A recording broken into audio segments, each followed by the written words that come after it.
देखो बेटा, हम रजिस्ट्रेशन ऑफ फर्म पढ़ रहे हैं सेक्शन 58 में। सेक्शन 58 हमें वो क्या बता रहा है? सेक्शन 58 हमें ये बताना चाहता है कि आप रजिस्ट्रेशन किसी भी टाइम करा सकते हो, कभी भी, at any time. First point हमने लिखा at any time. Second point हमने क्या लिखा? हमने जो भी भेजना है, जो हमारा प्रिस्क्राइब फॉर्म होगा एक्चुअली, वो या तो मैं बाय पोस्ट भेजूंगा या फिर मैं बाय डिलीवरिंग बाय हैंड। किसको? To the registrar. तो पॉइंट नंबर 2 हो गया। पॉइंट नंबर 3, मैं क्या करूंगा उसमें? रिलेवेंट एरिया मैं ढूंढूंगा कि मेरा रजिस्ट्रार कौन सा बैठता है। अगर मैं मान लीजिए शेख सराय में हूं, तो यहाँ की अथॉरिटी चेक करूंगा और यहाँ का रिलेवेंट जो भी रजिस्ट्रार होगा उसके पास भेजूंगा। ऐसे नहीं कि मध्य प्रदेश भेज दूं रजिस्ट्रार के पास कि आप ही कर दो जी रजिस्ट्रेशन, यहाँ तो हो नहीं रहा। वो पॉसिबल नहीं। समझ गए बात को?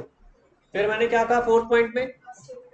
अब मैं वो स्टेटमेंट की बात, ये सब कुछ जो भेजना है वो क्या होगा? एक स्टेटमेंट के फॉर्मेट में होगा। और वो स्टेटमेंट भी कैसे होगी? In the prescribed form with prescribed fees, with prescribed fees. And last point, with stating the following, with stating the following। अब उसमें क्या क्या बताएंगे, ध्यान से समझना बच्चों। देखो, आप ही खुद सोचो,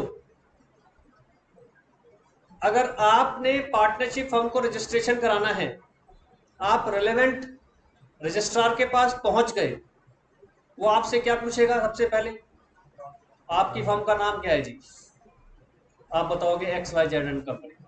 अच्छा, आपकी फर्म लोकेट कहां पर है जी? एड्रेस बताओगे? ठीक है। फिर आपसे क्या पूछेगा? कौन सी फर्म है? पार्टनरशिप फर्म है। हाँ जी। पार्टनर्स कौन कौन है? 1 2 3 4 है। उनकी डिटेल्स लाओ, नाम पते, यही पूछोगे। उसके बाद ड्यूरेशन बताओ, ड्यूरेशन बताओ कितने दिन के लिए पार्टनरशिप कर रहे हैं, या पर्पस बताओ कि आपकी पर्पस क्या है आपकी पार्टनरशिप फर्म का। ये सारी डिटेल पूछकर वो आपसे फॉर्म में साइन करवाएगा। और क्योंकि जो जो रिलेवेंट पार्टनर्स है सबके साइन होंगे, आप कैसे एविडेंट करोगे कि आप भी पार्टनर बनना चाह रहे हो? आप अपनी कंसेंट दोगे, उसमें था ना कंसेंट। कंसेंट दोगे तो कैसे दोगे? रिटर्न में दोगे। आपका एफिडेविट लगेगा, आपका सिग्नेचर होंगे उसके ऊपर, और इसी तरह से हर पार्टनर के लगेंगे। और वो किसके पास पहुंच जाएंगे? रजिस्ट्रार के पास। जैसे ही रजिस्ट्रार के पास पहुंच गए, जिस दिन आपने फॉर्म रजिस्टर्ड सबमिट कर दिया, वो आपको बोलेगा हाँ जी फॉर्म आपका सबमिट हो गया, अंडर प्रोसेस है, आपको रजिस्ट्रेशन नंबर मिल जाएगा। लेकिन आपकी फर्म उसी दिन रजिस्टर्ड मान ली जाएगी जिस दिन आपने फॉर्म सबमिट कर दिया। और जैसे ही आपके फॉर्म पास फर्म का रजिस्ट्रेशन आएगा, आप अपनी फर्म के नाम के साथ रजिस्टर्ड लिख सकते हो। क्या लिख सकते हो? Registered bracket. Getting this point? तो इसमें क्या क्या लिख लिया अभी हमने? By stating the following. तो लिख लो उसके नीचे A, firms name and address. B, partners name and details.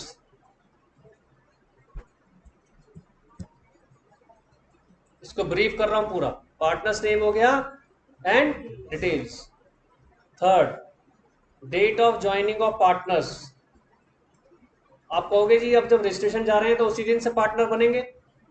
कभी कभी पार्टनरशिप फर्म पुरानी होती है, कभी कभी पुरानी होती है, तो हम बताते हैं कि नहीं जी वो पार्टनर तो पहले से ही है, हम आपके पास लेट आए, सब बता देंगे। तो उसमें डेट मेंशन हो जाएगी कि किस डेट से पार्टनर बने। उसका एविडेंस कुछ भी हो सकता है। मान लीजिए फर्म का बैंक अकाउंट खोला हमने 3 लोगों के नाम से मिलाकर एक, उसमें जिस दिन कैपिटल लगाई कि उस दिन से पार्टनर बन गए, या कुछ और। आप मुंह से बोल दोगे, आप लिख कर दे दोगे, तो उसी दिन से मान लिया जाएगा कि आप उस दिन से पार्टनर बने, क्योंकि आपका एविडेंटेड एफिडेविट लग रहा है। ठीक है जी। And next, duration of the firm.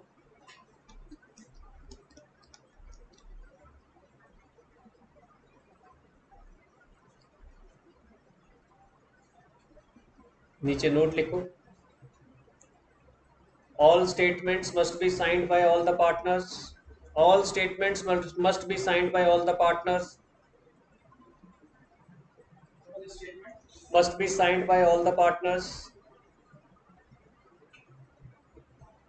Note 2,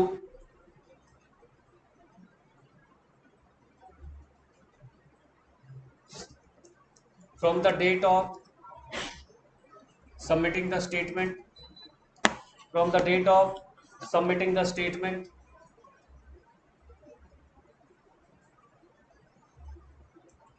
firm will deem to be registered, firm will deem to be registered. Next note,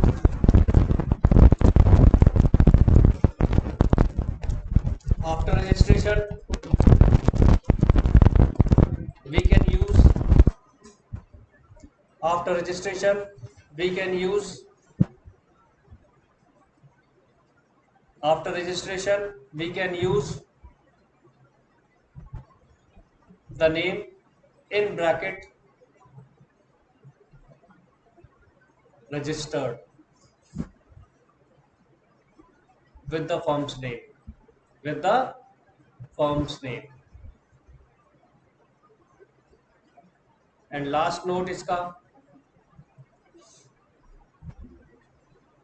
some of the terms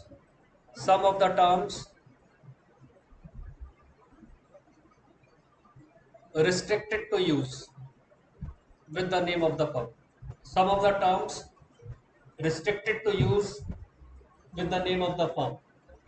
देखो दिख रहा होगा ऊपर, crown, emperor, king, queen, emperor, ये सब नाम, उस तरह के कुछ नाम हैं, इनको हम यूज नहीं कर सकते जब तक कि गवर्नमेंट की रिकॉग्निशन ना मिल जाए पार्टनरशिप फर्म के। बच्चों के क्वेश्चन अभी फर्स्ट बैच में आए थे, सर कॉक्स एंड किंग्स के नाम से चल रहा है, तो बिल्कुल चल रहा है। तो ब्रांड नेम में तो आ सकते हैं। हाँ जी, ब्रांड का नेम, ब्रांड के लिए फिर ब्रांड में पढ़ोगे, ब्रांड में भी रिस्ट्रिक्शंस है बेटा।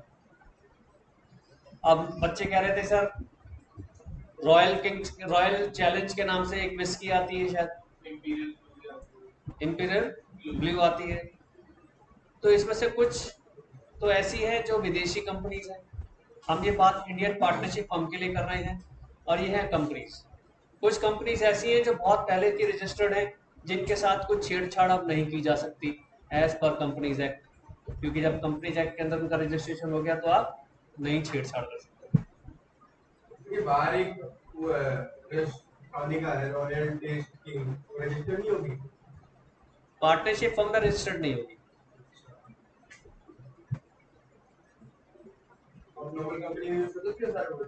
उसमें भी कुछ आएगा, देखने पड़ते हैं उनके क्या चीज है।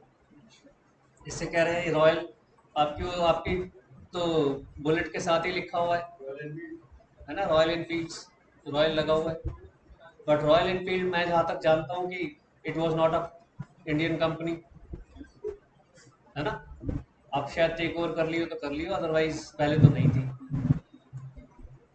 और जैसे आपने देखा होगा रोल्स रॉयल्स थी, रोल्स रॉयल्स के बारे में तो आपने पढ़ा ही होगा, तब क्या कहा जाता था, वो कार हर किसी को नहीं दी जाती थी, है ना, वो हर नहीं बनती तो लिमिटेड है। अरे बात तो सुन, उसको हर कोई खरीद नहीं सकता है, बनेगी तो लिमिटेड ही, जब वो है ही लिमिटेड लोगों के लिए। कुछ ऐसा रूल है उसके साथ कि आपसे पहले की 4th जनरेशन देखी जाएगी। अब हट गया, वो तो टाटा ने हटाया है ना, वो तो किसने खरीदा उसने हटाया ना, रोल्स रॉयस किसी ने खरीद ली ना अभी, जो कंपनी बिक गई। रोल्स रॉयस के बारे में पहले ये कहा जाता था कि आपकी पहले चलो पहले होगा, इसने आइडिया नहीं है मुझे। मैं जानता हूँ, हमें इसलिए पता है कि अमिताभ बच्चन इस कार को खरीदने गए थे और उन्होंने अमिताभ बच्चन को ये कार बेचने से मना कर दिया कि एज पर रूल हम आपको ये कार बेच नहीं सकते। उसने कहा जी क्यों?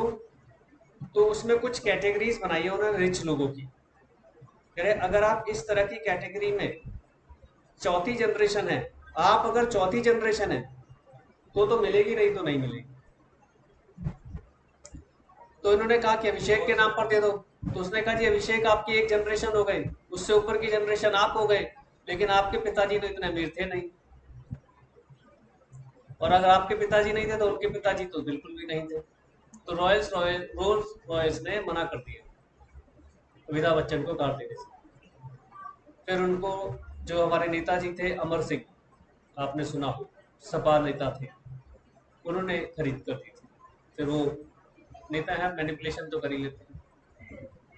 वो राजा थे, वो रईस है। आपने अगर कभी सुना हो हरिसन ताले, वो इसके ऑनर थे, और वो पुराने लालाओं में से, मतलब कुछ उसमें कैटेगरीज है, आपकी अर्निंग क्या थी, इस तरह की। ऐसा नहीं सिर्फ राजा लोग, अर्निंग पॉइंट ऑफ व्यू। तो अमर सिंह का जो स्टेटस है वो बहुत शाही वाला स्टेटस है, अब तो खैर नहीं रहे। तो ये कुछ रूल्स थे इनके। तो हमें उस चक्कर में नहीं पड़ना, हम अभी सिर्फ इंडिया के अंदर पार्टनरशिप फर्म की रजिस्ट्रेशन की बात कर रहे हैं, उनके ऊपर इतनी रिस्ट्रिक्शन लगाई है, लेकिन उसमें भी एक रिलैक्सेशन दे दिया है। इसकी थर्ड लास्ट लाइन पढ़ू,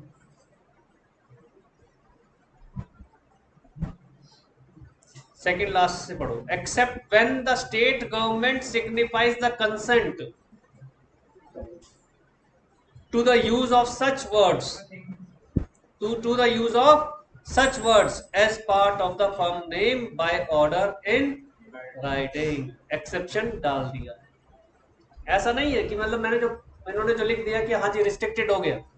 मैंने कहा है रिस्ट्रिक्टेड टू यूज, रिस्ट्रिक्ट किया गया आपको, लेकिन उसका उन्होंने एक सोल्यूशन भी बता दिया कि कब यूज हो सकता है, as per the permission of the government. Got it? अच्छा, ये था सेक्शन 58, इतना सा है। इसी के नीचे लिखो, अभी उसी का रजिस्ट्रेशन वाला प्रोसेस चल रहा है, हेडिंग 1 ही चल रही है। इसमें लिखो registration section 59, registration section 59।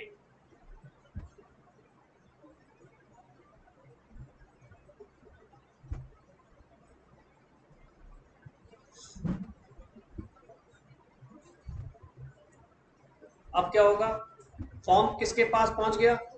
Registrar के पास। रजिस्ट्रार चेक करेगा, अगर वो सेटिस्फाइड हो गया तो आपके नाम की फर्म के आगे रजिस्टर्ड का ठप्पा लगा देगा और आपकी फर्म क्या कहलाएगी? रजिस्टर्ड। तो लिख लीजिए, व्हेन रजिस्ट्रार सेटिस्फाइड,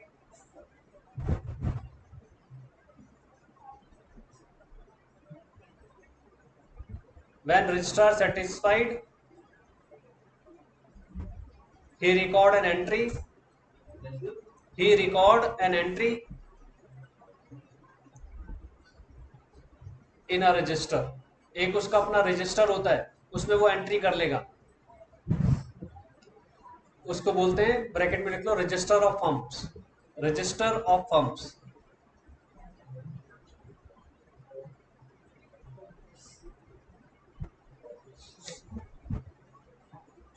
तो क्या हो गया, डॉट डॉट डाल के लिखो फर्म गॉट रजिस्टर्ड।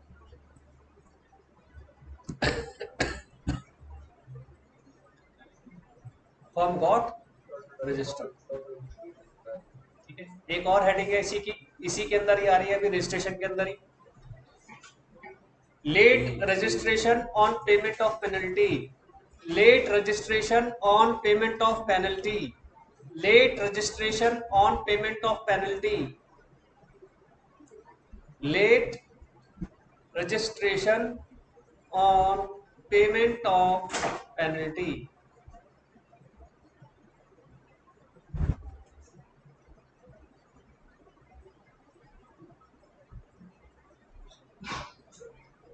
देखो, हालांकि हमने तो कह दिया कि आप एनी टाइम रजिस्ट्रेशन करा लो, लेकिन अगर आपकी पार्टनरशिप फर्म 2 साल पहले से चल रही थी और अब आप 2 साल बाद जा रहे हो, तो ये तो बताओगे ना हमारी फर्म कब से चल रही है।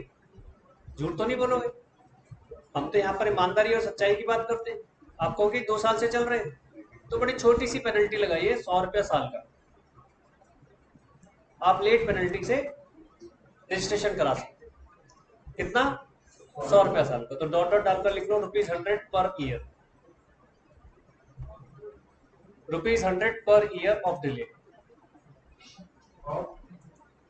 ₹100 per year of delay. Sir इससे पढ़ेगी कैसे? क्या? Section 59 sub section A1। हाँ जी, इतना मत पढ़ो, इतना ज्यादा आप सेक्शन 59 में काम कर दो, लेकिन ये पढ़ा A1 जाएगा। एक्चुअली इसे बोलते हैं अमेंडमेंट। ये सेक्शन 59 में अमेंडमेंट हुआ, तो ये 59A बन गया, क्योंकि पहले ये नहीं था पॉइंट। पहले लोग क्या करते थे, कभी भी जाके रजिस्ट्रेशन करा लिया 10 साल बाद। तो उन्होंने कहा ये तो सब पागल बना लेते हैं हमें, थोड़ा कुछ तो करो। तो पहले पेनल्टी का क्लॉज नहीं हुआ करता था, फिर पेनल्टी का क्लॉज ए करके ऐड कर दिया ये। ठीक है जी, ये पॉइंट सिंपल सा है। Registration clear? बहुत सिंपल सा था। आ जाओ next heading, consequences of non registration. अब हमने कहा रजिस्ट्रेशन तो हमने करा लिया सेक्शन 58 और सेक्शन 59 में। सेक्शन 58 में रजिस्ट्रेशन का प्रोसेस हो गया और सेक्शन 59 में हमें रजिस्ट्रेशन का सर्टिफिकेट मिल गया। ठीक है जी, थोड़ा सा जंप मारी उन्होंने, सेक्शन 69 पर आ गए सीधा, बीच के पढ़ाए जाएंगे। उसमें कह रहे हैं कि अगर नॉन रजिस्ट्रेशन है तो उसके कॉन्सिक्वेंसेस क्या है। Consequences of non registration of partnership firm की बात हो रही है। इनके नाम से ही आपको समझ में आ जाएगा, एक्सप्लेन नहीं करूंगा, नाम से आपने आप समझ जाएंगे। पहला लिखो, no suit in civil court, no suit in civil court by firm और other co partners against third party. आप थर्ड पार्टी के अगेंस्ट कोई केस नहीं कर पाओगे, ना तो फर्म के नजरिए से ना इंडिविजुअल पार्टनर के नजरिए से केस नहीं कर पाओगे जी। आप कह दो जी मेरा पैसा लेके भाग गया जी एक्स, तो कोर्ट पूछेगी आप कौन हो जी? जी फर्म है जी। रजिस्ट्रेशन दिखाओ, नहीं है जी, डिस्पोज ऑफ। आपका सूट मेंटेनेबल ही नहीं, आपका सूट मेंटेनेबल ही नहीं। मैं क्यों आपकी सुनूं? आपने जब कानून की नहीं सुनी तो कानून आपकी क्यों सुनी? हाँ, फाइल रद्दी। ठीक है जी। इसके बाद तो मैं पार्टनर वैसे केस नहीं कर सकता कि इसने मेरे पैसे ले लिए third party. As a partner firm के यहाँ पार्टनर के लिहाजे से नहीं कर पाओगे, पर्सनल लेवल पर तो वकील कुछ ना कुछ बनवा ही देगा। मैंने क्या कहा, वकील कुछ ना कुछ करवा ही देगा, डोंट वरी। आप आना, पैसा नहीं मरने देंगे। कानून के अंदर बहुत सारे हाथ है। अगर एक हाथ बांधा हुआ है, एक हाथ बंधा हुआ है तो उसके बाद काफी सारे हाथ और भी। लिखो जी, second, no relief to partner. ये एक्चुअली एक्ट पढ़ा रहे हैं, एक्ट ने मेंशन कर दिया। एक्ट क्या कह रहा है कि अब अगर आपने रजिस्ट्रेशन नहीं कराया तो एज अ पार्टनर की हैसियत से आप कोई केस नहीं कर पाओगे। समझ रहे बात को? No relief to partners for set off claim. अब पार्टनर आपस में भी अपना क्लेम सेट ऑफ नहीं करा पाएंगे। जब थर्ड पार्टी से नहीं मांग पा रहे तो आपस में भी नहीं मांग पाओगे, सेट ऑफ के लिए कुछ नहीं कर पाओगे। मैं रिटायर हो गया, अब आप मेरा पैसा नहीं दे रहे, अब मैं आपके पास कोर्ट के पास भागे जा रहा हूँ कि सर मेरा पैसा नहीं दे रहे। आप कौन? एक्स, रिटायर हुआ हूँ जी, किससे? पार्टनरशिप फर्म से। फर्म का रजिस्ट्रेशन नंबर नहीं है जी। चलो, समझ रहे बात को? ये इफेक्ट है, कॉन्सिक्वेंसेज है। लिखो third, aggrieved partner cannot bring legal action against other partner or firm। ये फिर वही बात आ गई।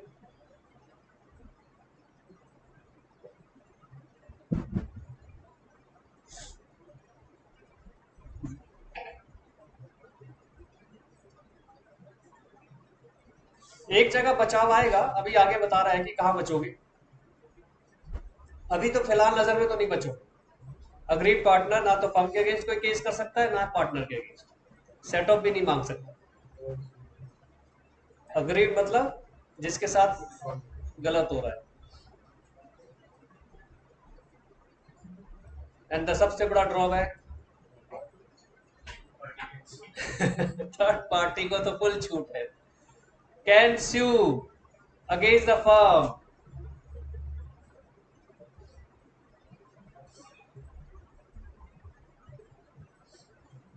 ठीक है जी, ये 4 कॉन्सिक्वेंसेस समझ में आ गए। 3 तो बिल्कुल हमारे अगेंस्ट है, चौथा तो और सुपर अगेंस्ट है। मतलब थर्ड पार्टी से बचाया होता तो हम नहीं कराते रजिस्ट्रेशन, अब तो हमें कराना ही पड़ेगा, है ना जी। अब देखो एक्सेप्शंस पढ़ते हैं। एक्सेप्शंस लिखिए इसी के नीचे। एक्सेप्शंस क्या है इसके, यानी कहाँ आपको बचाया गया है, कहाँ आपको बचाया गया है। पहला और ऊपर वाला चौथा देखो सेम है, तो लिखने की जरूरत नहीं है, वो मत लिखना है, इन्होंने रिपीट कर दिया। जब पहला और चौथा सेम है तो बेकार है, तो हमें बचाया गया। वो तो उसी को बचाया हुआ थर्ड पार्टनर को, वो थर्ड पार्टी को, सॉरी। सेकंड पढ़ो, the rights of partners to sue for the dissolution of the firm for settlement of accounts. ये तो ऊपर भी पढ़ा था हमने, आप मांग ही नहीं सकते। सेट ऑफ कहाँ है, सेटलमेंट तो हमने ऊपर मना कर दिया है। मांग सकते हो क्या, नहीं मांग सकते। ये भी एक्सेप्शन छोड़ो, ये पढ़ो, ये यहां पर छूट मिली। Third, official assignee. कौन होता है ऑफिशियल असाइनी? जब कोई इंसॉल्वेंट हो जाए और उसका मैटर कोर्ट तक पहुंच जाए, जब मैटर कोर्ट तक पहुंच जाए तो कोर्ट एक पर्सन अपॉइंट करती है कि भाई जाओ, ये क्योंकि जो इंसॉल्वेंट हो गया उसके तो हाथ बंद गए, उसके तो हाथ पॉकेट के अंदर ठूस दिए गए और पॉकेट पर जिप बांध दी गई कि अब खड़े रहो चुपचाप, कुछ नहीं करोगे।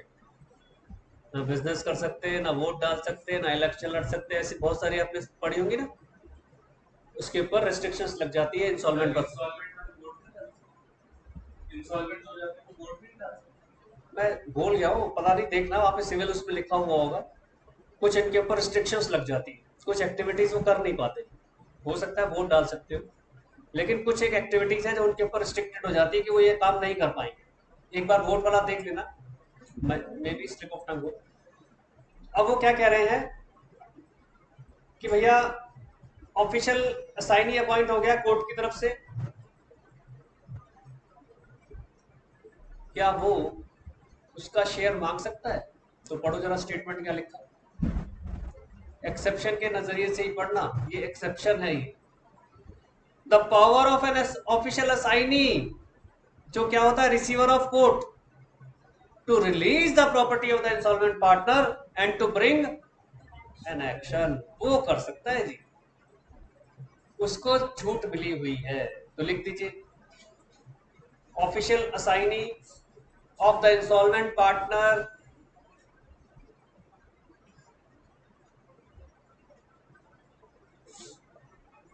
Has power to release property of insolvent partner. उसके पास ये पावर है जी, to release property of the insolvent partner. ठीक है जी, and bring an action, and bring an action, उसके पास पावर भी है और वो एक्शन भी ले सकता है। अब एक मजाक पढ़ लो, चौथा। आज के बच्चों के लिए तो मजाक ही है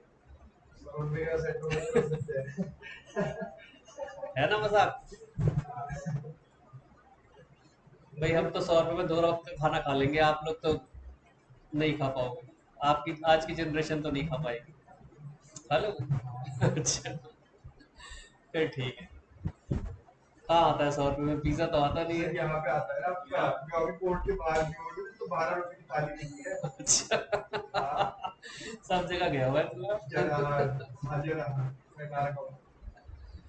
हाँ तो 35 रुपए की चाउमीन भी मिलती है, फुल प्लेट,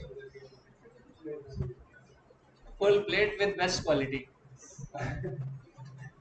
क्वालिटी अच्छी है, बस ये है कि ओपन में है और कोई बात नहीं। अगर ओपन का वहम नहीं है तो भाई हमारे यहाँ तो 90 रुपए की कर दी है, तो एक बंदा, वहां पे 3 बंदे। खैर, अब आती है बात कि भाई आप सेटलमेंट मांग तो सकते हो, लेकिन 100 रुपए से ज्यादा का नहीं मांग सकते, ये एक्सेप्शन डाल दिया। तो लिख लीजिए, अब मजा आके क्या करेंगे। एक्ट कह रहा है राइट टू सू और claim a set of not more than rupees 100, not more than rupees 100, right to sue or claim of set off not more than rupees 100 in value, in value।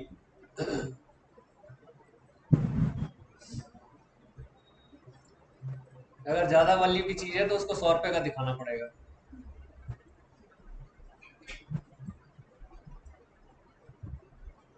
पांचवा point ये पढ़ो, देखो क्या कह रहा है।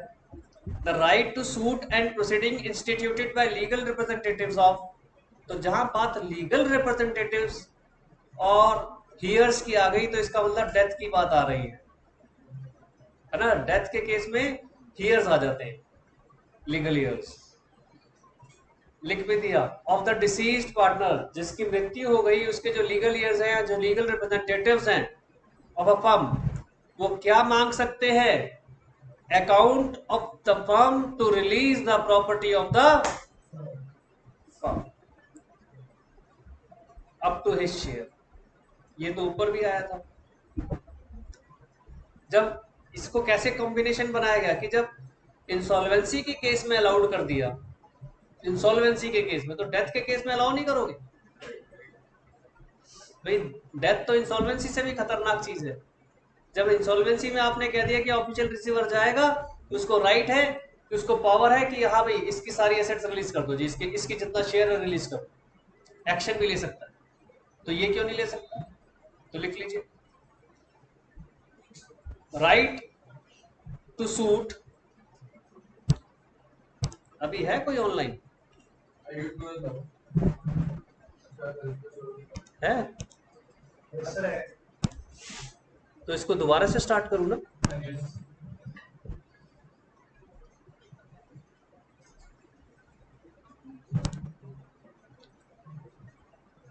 तो ये भी देखो लॉ का मजाक है कि भाई आप चलने दो ना, जितनी देर तक मीटिंग चल रही है। पैसे तो कमा दिए, हाँ पैसे भी तो कमा दिए। आप उसमें प्रोपोर्शन कर दो, जैसे पार्किंग चार्ज होते हैं। 1 घंटे का हाँ, 1 घंटे का ये, 2 घंटे का ये, 3 घंटे का ये, और जो पढ़ाएगा पढ़ाएगा। आगे पहुंच गया होगा ना।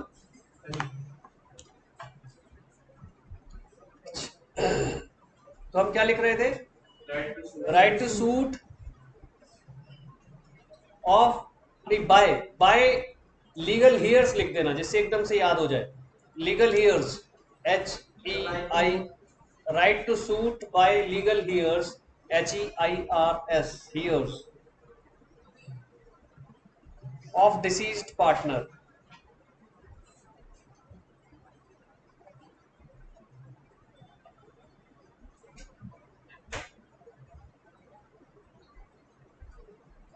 for his share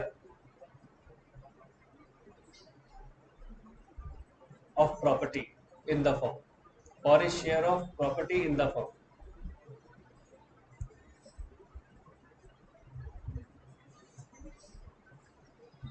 बेटे बहुत अच्छा एग्जाम्पल दिया है, एग्जाम में पूछा गया है।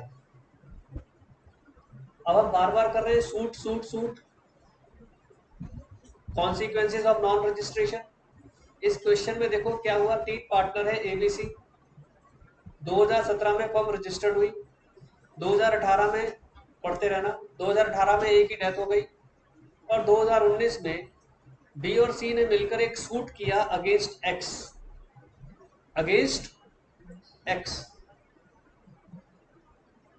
एक्स ने कोर्ट में कहा कि ये तो सूट मेंटेनेबल नहीं होना चाहिए। क्यों? क्योंकि जब पार्टनरशिप डिसॉल्व हो गई ए के मरते ही पार्टनरशिप डिसॉल्व हो गई, ये तो केस कर ही नहीं सकते मेरे अगेंस्ट। पार्टनरशिप डिसॉल्व जानते हैं ना, डिसॉल्व हो जाती है पार्टनरशिप, रिकॉन्स्टिट्यूशन हो जाता है ना डेथ के केस में, तो उसको माना जाता है पार्टनरशिप डीड डिसॉल्व हो गई। तो एक्स ने की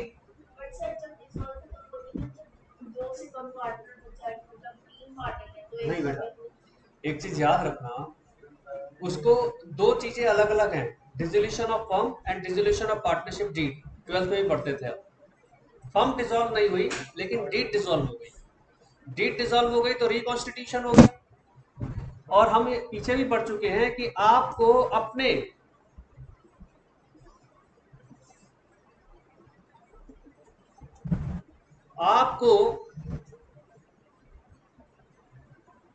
क्या बोल रहा था? पार्टनरशिप डिसॉल्व हो गई है, हाँ, डीड डिसॉल्व हो गई, आपको रजिस्ट्रार को बताना पड़ेगा। पीछे लिखा था ना हमने, सबके एफिडेविट जाएंगे ना साइन होकर, तो अगर किसी पार्टनर की डेथ हो गई तो वही तो रजिस्ट्रार को बताओगे कि जी एक पार्टनर की डेथ हो गई, आपने बताया नहीं, तो इसको वो कह रहा है, वो समझाने की कोशिश कर रहा है ये तो जी इनकी इंटेंशन ही रॉन्ग है, पार्टनर मर गए इन्होंने बताया नहीं और अब तक बिजनेस करे जा रहे हैं, तो इनका तो सूट ही मेंटेनेबल नहीं है। तो कोर्ट ने क्या कहा, दो क्वेश्चन पूछेंगे जी हम बस, आप दो क्वेश्चन का जवाब दे दो, उसी से पता चल जाएगा सूट बनता है कि नहीं। ठीक है, पहला, क्या फर्म रजिस्टर्ड थी? कह रहा हाँ जी, देखो ए एंड कंपनी के नाम से फर्म रजिस्टर्ड थी। जिसने सूट डाला है वो पार्टनर थे कि जी बी और सी ने डाला जी थे, तो सूट मेंटेनेबल है, not more than that. Deed का क्या हुआ बात के अलग, वो अलग इशू है, अभी आपके अगेंस्ट केस हुआ है तो ये ध्यान रखना है। पिछली क्लास में तो सबने कहा था नो कि नहीं डाल सकते, और मैं अगर आपसे पूछता तो आप भी सारे कहते जी नो, लेकिन यहां पर आंसर है यस, कि जो बी और सी ने जो सूट डाला वो मेंटेनेबल है। ठीक है, क्या दो बातें याद रखनी है कि क्या फर्म रजिस्टर्ड है, ठीक है, और जो पार्टनर जिसने सूट किया है वो उस रजिस्टर्ड फर्म का मेंबर है, पार्टनर है। भाई ए ही तो जिंदा नहीं है, उसने सूट भी नहीं डाला, इश्यू तो तब बनता कि ए के बदले कोई और सूट डाल रहा है। मामला क्लियर? ठीक है, इसी को उन्होंने आगे कंटिन्यू किया बोल्ड में, कह रहा जी इस क्वेश्चन में क्या चेंज होगा अगर बाई चांस इस सूट से पहले एक नया पार्टनर एडमिट हो गया था डी, अब डी सूट कर रहा है, तो फिर से कह रहे दो क्वेश्चन पूछेंगे, पहला क्वेश्चन फर्म रजिस्टर्ड है, दूसरा जिसने सूट डाला क्या वो फर्म के अंदर पार्टनर है, तो आंसर इज नो, क्योंकि रजिस्ट्रार को तो बताया ही ये मेंटेनेबल नहीं। डी पार्टनर एडमिट हुआ लेकिन रजिस्ट्रार को नहीं बताया, अब रजिस्ट्रार को तो नहीं पता, इसका मतलब आपने कहीं डिस्क्लोज ही नहीं किया कि हम पार्टनर हैं, डी को कभी कि डी पार्टनर है, अब डी का पता ही नहीं किसी को, अब डी कोर्ट में केस भी कर रहा है, डी कोर्ट में केस भी कर रहा है, तो क्या ये सूट मेंटेनेबल है? तो answer is no. What this point? ठीक है ना, तो इस केस को एक बार और अच्छे से घर में अकेले में भी पढ़ लेना, मैंने आपको इसका ब्रीफ कर दिया है कि कब मेंटेनेबल होता है और कब मेंटेनेबल नहीं होता, कोर्ट को सिर्फ दो ही चीजें पूछनी होती। ठीक है, एग्जाम में आया हुआ क्वेश्चन है बेटा, बहुत इंपॉर्टेंट है। नेक्स्ट हेडिंग डालिए, dissolution of firm. Dissolution of firm, firm dissolve हो रही है, dissolution of firm, firm dissolve हो रही है। जो मैं बोलता हूँ घर जाके पढ़ना, पढ़ते हो कि नहीं? वैसे तो सारा ही पढ़ना चाहिए, लेकिन जो बोलता हूँ उस पर तो ज्यादा मेनली फोकस होकर पढ़, क्योंकि पार्टनरशिप के अंदर कोई केस स्टडी तो है नहीं, एक ही केस पढ़ा था भैया हमने, एक या दो, सारे एग्जाम्पल्स ही बनकर आए हुए। ये एग्जाम्पल अपने आप में केसेस है, ठीक है जी। अब कह रहा है जी डिसोल्यूशन ऑफ फर्म सेक्शन 39 से 47 में, तो लिखो सबसे पहले सेक्शन 39 क्या कहता है, हमने पहले ही पढ़ा था। आज सारे पार्टनर एग्री हो जाएं कि जी फर्म को डिसॉल्व करना है, तो फर्म डिसॉल्व हो जाएगी। तो सेक्शन 39 इतनी सी बात कहता है, देखो क्या कह रहा है, dissolution of partnership between all partners of a firm is called dissolution of firm. जब ऑल पार्टनर कंसेंटेड है तो उसको क्या कहते हैं, dissolution of. When all partners are mutually agreed it is known as dissolution of firm, section 39। बहुत simple सा, छोटी सी बात कह दी उन्होंने, ठीक है। अब अभी पीछे ऊपर बात आ रही थी कि डिसोल्यूशन ऑफ फर्म और डिसोल्यूशन ऑफ पार्टनरशिप डीड, ये लिखोगे नहीं, सिर्फ इसमें वर्बली समझा रहा हूं, और इसको बुक से ही याद करना, क्योंकि ये 12th में भी याद किया हुआ है आप लोगों ने, इसलिए नहीं करा रहा। अभी देखो वैसे ही याद हो जाए। क्या पढ़ रहे हैं हम, dissolution of firm versus dissolution of partnership. Firm और पार्टनरशिप में क्या फर्क है, फर्म की बात कर रहे हैं तो पार्टनरशिप फर्म की बात हो रही है, जब पार्टनरशिप सिर्फ लिखा है तो पार्टनरशिप डीड की बात हो रही है, एग्रीमेंट की बात हो रही है, बिल्कुल ठीक। पहला डिफरेंस क्या है, देखो क्या लिखा है पहली हेडिंग,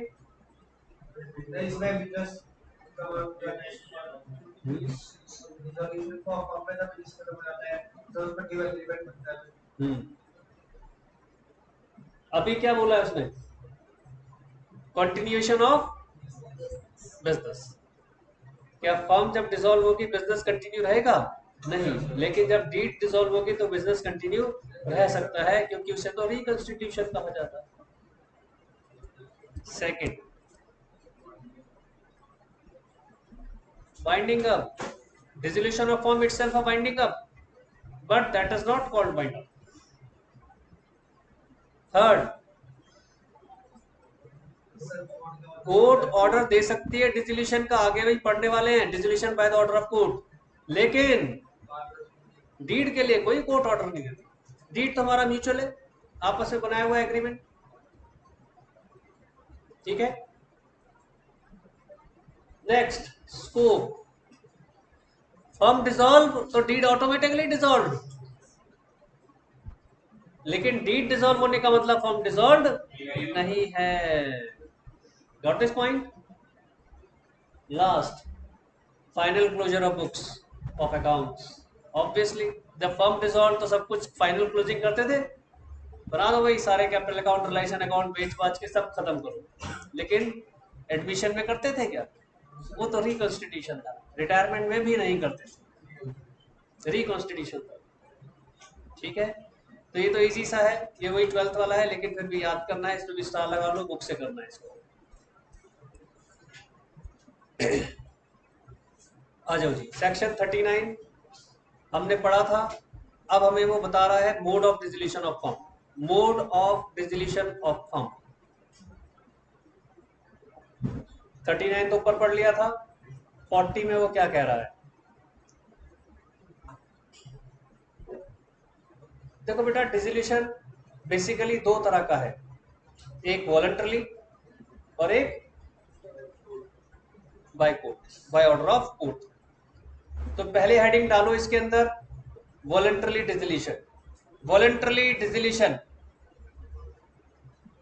वॉलंटरली डिसोल्यूशन, जिसको ये भी कह सकते हैं without order of court.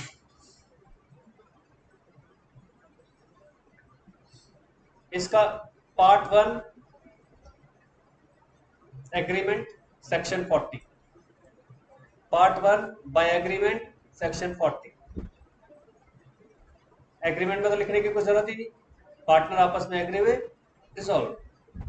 Part 2 compulsory dissolution section 41, compulsory dissolution section 41। इसके ब्रैकेट में लिख लो,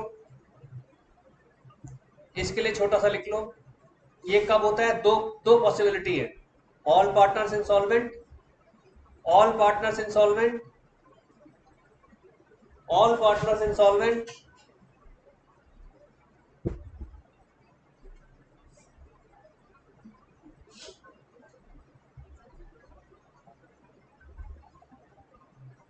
कॉमा अनलॉफुल एक्ट्स।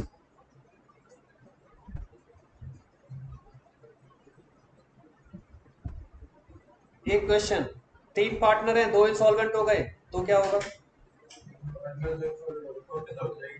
क्योंकि एक पार्टनर तो पार्टनर कहलाता ही, तो भी डिसॉल्व। मैंने ऑल लिखवाया, कहीं आप इसमें समझ कर लिखा है कि ऑल का मतलब 3 होने, एक को छोड़कर बाकी भी हो जाए तो भी सर अगर अनलॉफुल एक्ट्स होंगे तो कोर्ट को इंटरवीन करना ही पड़ेगा। कोर्ट, वो कोर्ट की इंटरवीनिंग में भी है, ये कंपल्सरी डिसोल्यूशन में भी आएगा, कोर्ट इंटरवीनिंग में भी आएगा, दोनों में है ये। आपकी बात बिल्कुल ठीक है, लेकिन दोनों का मिक्सचर इसलिए बनाया है कि जब अनलॉफुल एक्ट होगा तो कंपल्सरी तो हो ही गया, आपको उसमें कोई बचाव नहीं है, मतलब ये है, उसमें कोई आपके पास एक्सक्यूजेस नहीं है, समझ गए? तो आप अनलॉफुल एक्ट में खुद भी कर सकते हो। वॉलंटरी का मतलब है कि आपको कोर्ट की इंटरवीन कराने की जरूरत नहीं है, आपको खुद लग रहा है कि ये जो एक्ट है सारे अनलॉफुल हो रहे हैं, तो आप अपने आप एक ड्राफ्ट करो चिट्ठी कि अनलॉफुल एक्ट हो रहा है जी, मैं तो चाह रहा हूँ जी डिसॉल्व कर, कोर्ट की इंटरवीन की जरूरत नहीं पड़ेगी। लेकिन आप नई चिट्ठी डालते हो, खुद एक्शन नहीं लेते, तो कोर्ट तो इंटरवीन करेगा ही करेगा। Getting my point? Third, next point इसका, by due to contingencies, by due to contingencies,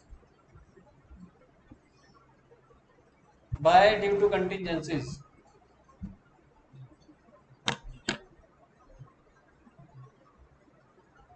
क्या होते हैं ये कंटिजेंसीज? देखो एक बार, सारे पार्टनर इसमें दे रखा होगा, ये 3 पार्ट 4 पार्ट दे रखे हैं, जरा एक बार पढ़े, मैं को बस एक मैसेज करूँ।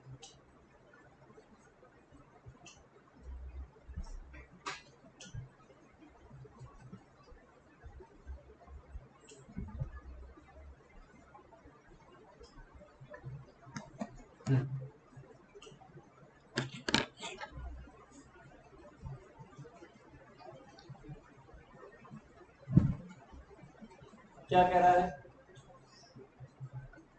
कंटिजेंसीज मतलब टाइम खत्म हो गया, पर्पस खत्म हो गया, इंसॉल्वेंसी हो गई या डेथ हो गया। तो इसमें छोटा सा ब्रैकेट में लिख लो, छोटा छोटा, ज्यादा कुछ लिखने की जरूरत नहीं।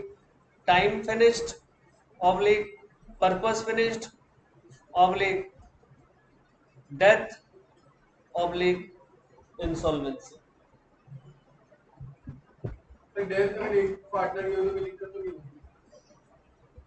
डेथ अगर एक पार्टनर की हो तो डिसॉल्व होगा, तो 3 पार्टनर एक की डेथ होगी तो वॉलंटरी पढ़ रहे हैं ना एक्चुअली, वॉलंटरी में हो चाहो तो कर सकते, कंपल्सरी डिसोल्यूशन नहीं है, लेकिन हम इसमें कर सकते।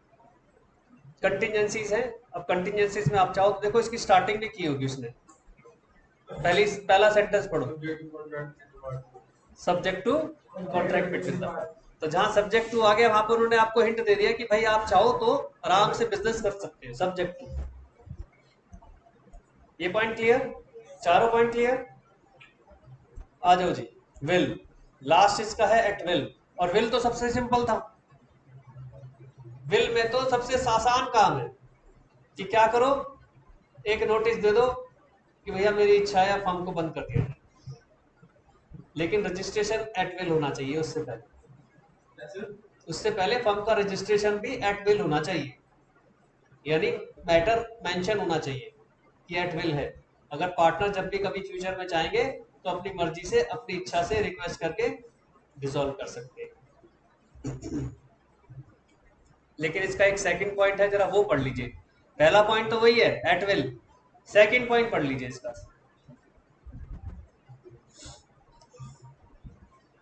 मैंने अपनी इच्छा से लिखा कि अब मैं चाहता हूं 1 जनवरी 2023 से ये पार्टनरशिप फर्म डिसॉल्व हो जाए, तो अब कब डिसॉल्व होगी? उसी दिन 1 जनवरी, तो इसकी, लेकिन मैंने डेट डालना भूल गया, कि मेरी इच्छा है फर्म डिसॉल्व हो जाए, तो कब होगी? पीरियड कंप्लीट होने के बाद पीरियड ना, बिल में पीरियड का कॉन्सेप्ट नहीं है बेटा। मैंने जिस दिन चिट्ठी डाल दी उसी दिन यही ड्रॉबैक है। पढ़ लो, देखो, पढ़ो point, second point. From the date of communication of notice.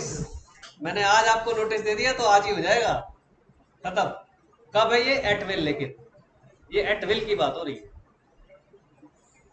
ये कौन सा डिसोल्यूशन पढ़ रहे थे हम? वॉलंटरी, है ना? वॉलंटरी या वॉलंटरली बोल सकते हो।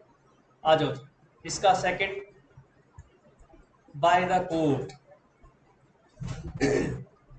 39 से लेकर 43 तक तो वॉलंटरी में चला गया। वैसे 39 में तो डिसोल्यूशन की बात थी। 40 से लेकर 43 तक वॉलंटरी में चला गया, है ना? 40, 41, 42, 43, हाँ। और 44 में क्या आ गया? By court. 44 में आ गया जी बाय कोर्ट। इसकी एक लंबी चौड़ी लिस्ट है, समझने की ज्यादा जरूरत नहीं पड़ेगी, नाम से समझ में आ जाएगा। बाय कोर्ट में पॉइंट नंबर 1 देखो क्या कह रहा है?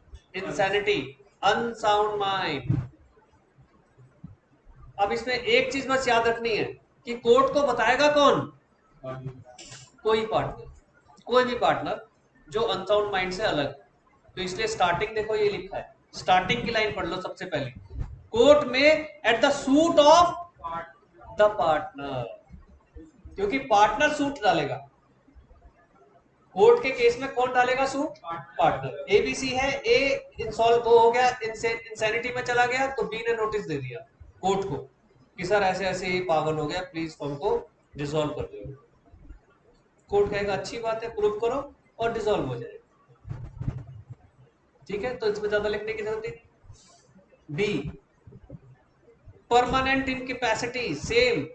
अनसाउंड माइंड और परमानेंट इनकैपेसिटी में यही तो फर्क है कि वो पागल हो गया, ये बेचारा कुछ करने लायक नहीं रहा। यही तो फर्क है, बस वो पागल नहीं हुआ, बस कुछ करने लायक नहीं रहा। परमानेंट इनकैपेसिटी, परमानेंटली हैंडीकैप्ड हो गए, कुछ नहीं कर सकते। कुछ लोग होते ना कोमा में चले गए, या कुछ लोग हैं जो बेड रिडन बोलते हैं, बेड रिडन। तो बेड रिडन की डेफिनेशन में आ जाता है कि कितना परसेंट बेड रिडन है जी? 100% है जी, हिल भी नहीं सकता हो। तो क्या करेगा बिजनेस? मिसकंडक्ट आ गया जी आपका मिसकंडक्ट। एक तरीके का आप जो ऊपर ही पूछ रहे थे अनलॉफुल, अभी आएगा उसके लिए भी। लेकिन मिसकंडक्ट भी अपने आप में अनलॉफुल टाइप का ही हो गया कि आपका जो कंडक्ट है वो अच्छा नहीं है सर, बिजनेस के लायक नहीं था। Next, persistent breach of agreement. जो आपके एग्रीमेंट से उनको ब्रीच कर रहे हो लगातार लगातार, daily daily daily daily, persistent breach of contract. उसके कुछ एग्जाम्पल भी दिए हैं उसने अपनी तरफ से। Continuous, ROC. तो परसिस्टेंट ब्रीच ऑफ कॉन्ट्रैक्ट तो हो ही गया। उसके कुछ एग्जाम्पल दे रहा है। पहला एग्जाम्पल है गबन, जिसे गबन बोलते हैं बेटा, घपला। बिजनेस में गबन हो गया, पता ही नहीं चला पैसा कहाँ गया, खा गए पार्टनर्स आपस में। गबन, पैसा खा गए पार्टनर आपस में। इम्बेजलमेंट, ई एम बी, देखो, E double Z L E M E N T, embezzlement. ये है घपला, गबन। पार्टनर निकाल तो सकते हैं, इसमें क्या जरूरत है? एक पार्टनर अगर एंगेजमेंट कर रहा है तो पार्टनर भी निकाल दो, कौन सी रिजॉल्व कर रहे हैं?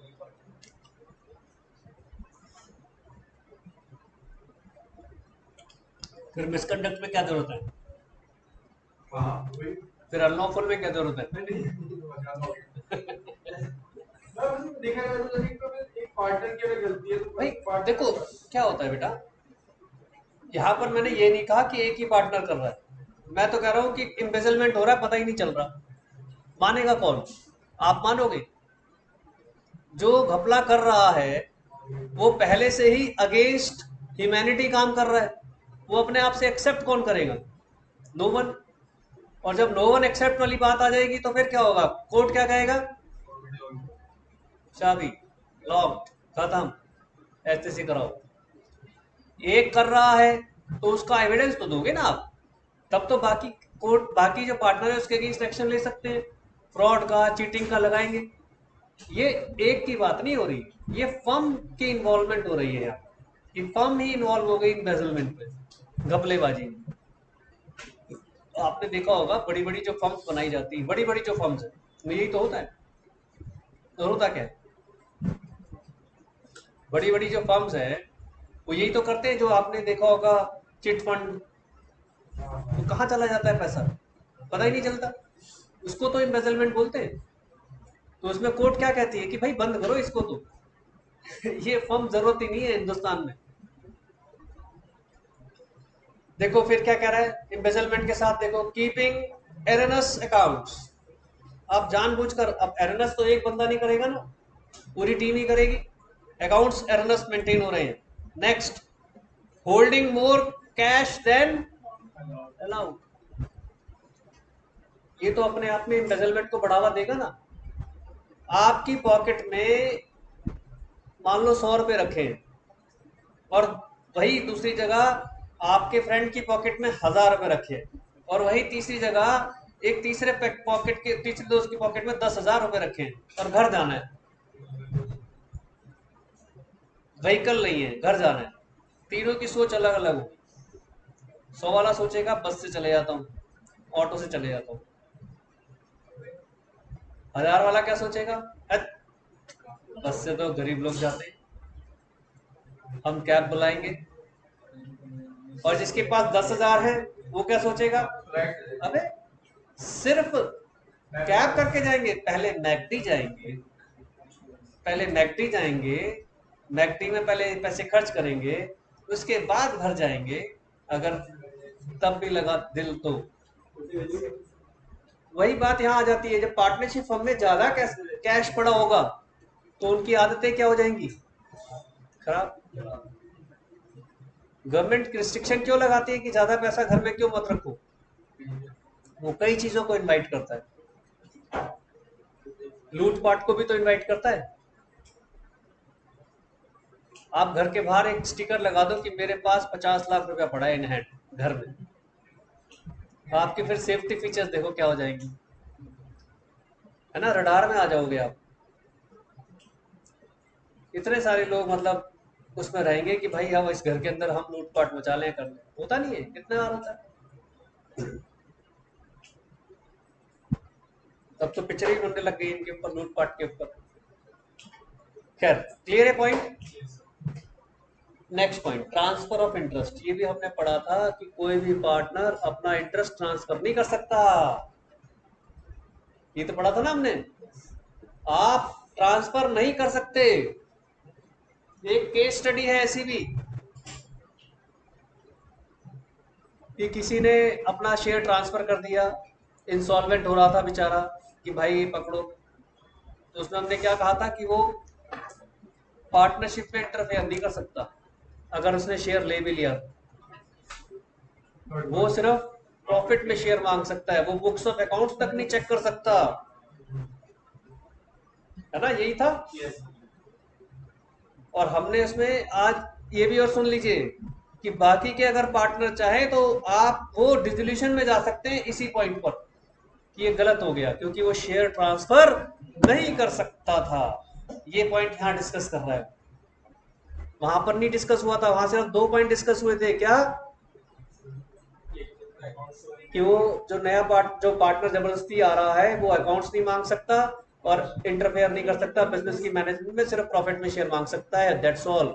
यहाँ पर आ रहा है कि बाकी 2 पार्टनर्स को क्या राइट है कि वो कोर्ट जा सकते हैं कि जी डिसोल्यूशन करो, तो bye the order of court dissolution हो जाएगा। क्लियर है पॉइंट? तो ट्रांसफर ऑफ इंटरेस्ट में ये है।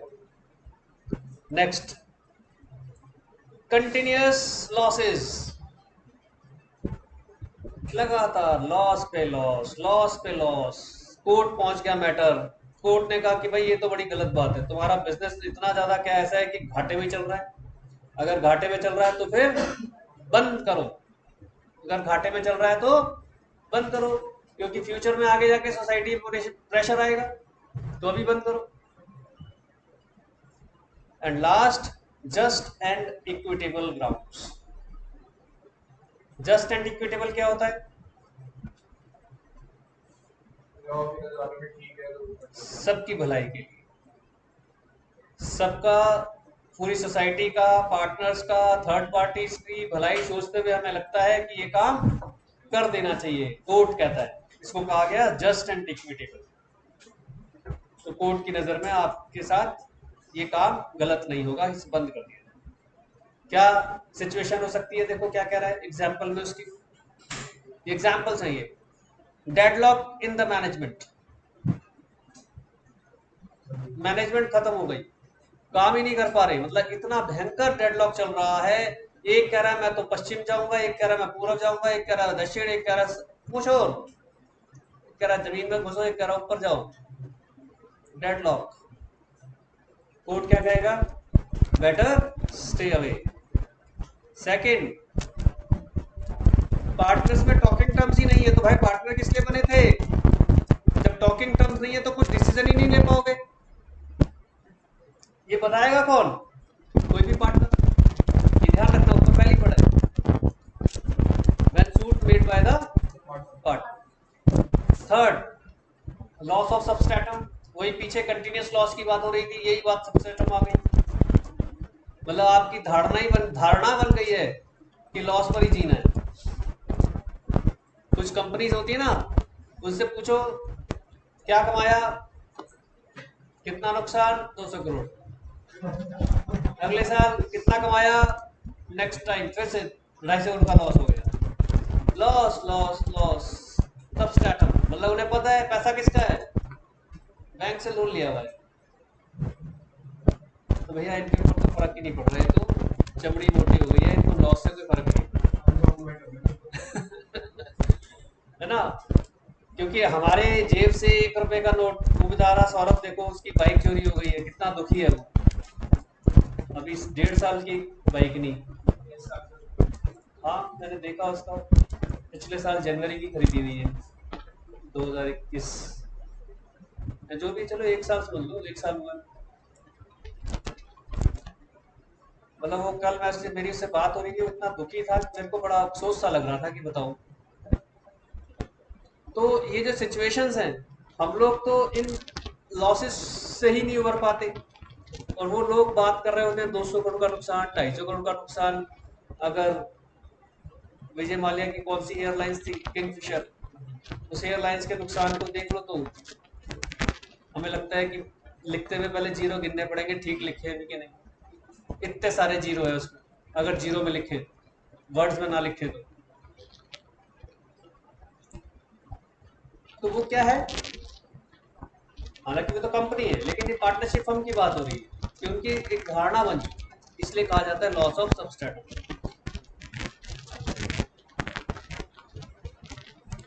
अब क्या कह रहा है?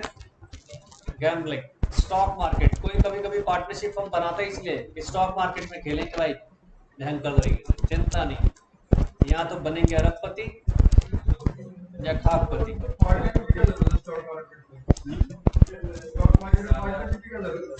क्या जरूरत है? होता है लोगों को शौक,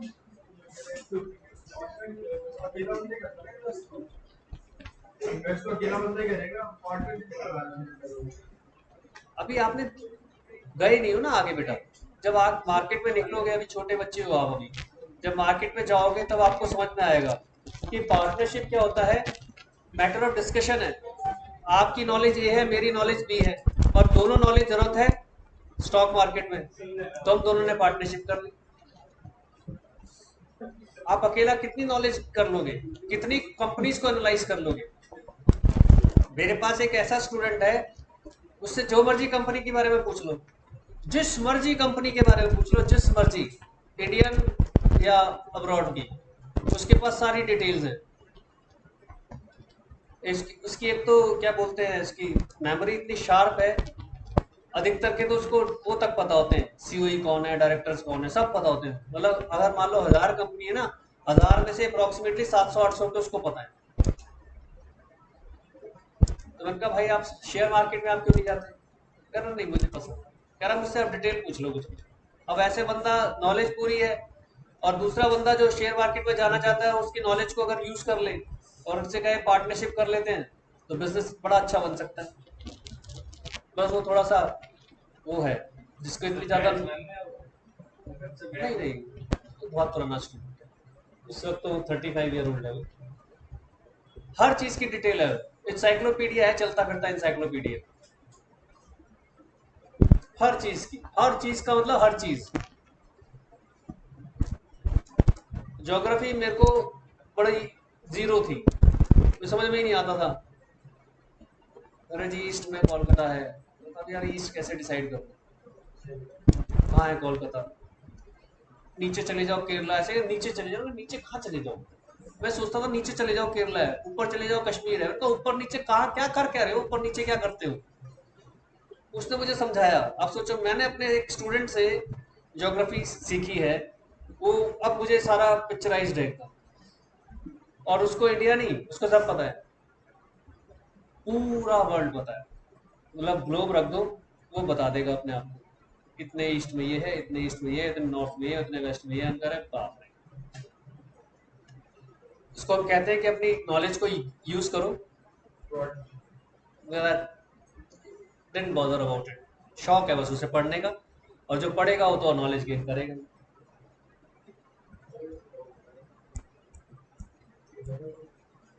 समझ गए ये?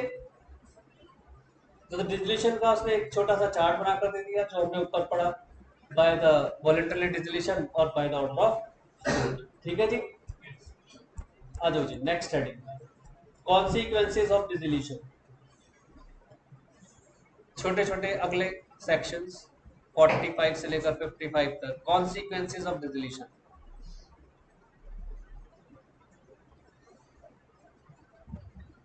लास्ट हेडिंग है इसकी, लेकिन इसमें काफी डिटेल है। कॉन्सिक्वेंसेस ऑफ डिजिलेशन, अभी तक तो पढ़ा था कॉन्सिक्वेंसेस ऑफ नॉन रजिस्ट्रेशन, अब डिजिलेशन के कॉन्सिक्वेंसेस क्या होंगे। इसका point number 1, liability for acts of partners done after डिजिलेशन।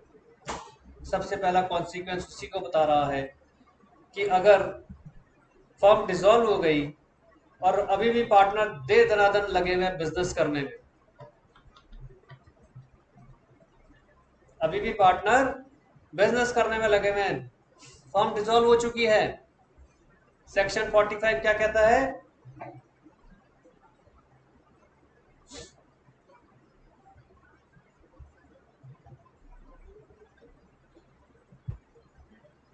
Partners continue to be liable to third party. आप करते रहो बिजनेस भाई, जब आपकी फर्म रजिस्टर्ड नहीं हुई थी तो नॉन रजिस्टर्ड थी।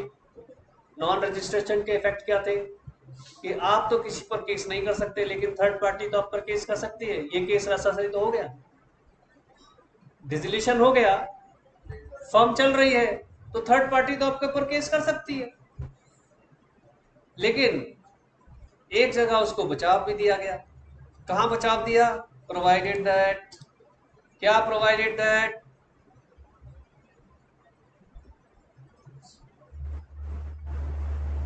अच्छा वो ऊपर है, until public notice is given, ये दूसरा वाला प्रोवाइडेड है, until public notice is given, यानी आप थर्ड पार्टी के लिए लायबल रहेंगे कब तक? जब तक कि आपने पब्लिक नोटिस नहीं दी, डिसोल्यूशन। नीचे वाले में क्या कह रहा है कि अगर कोई पार्टनर इंसॉल्वेंट हो गया तो क्या वो भी लायबल होगा इन सब एक्ट्स के लिए?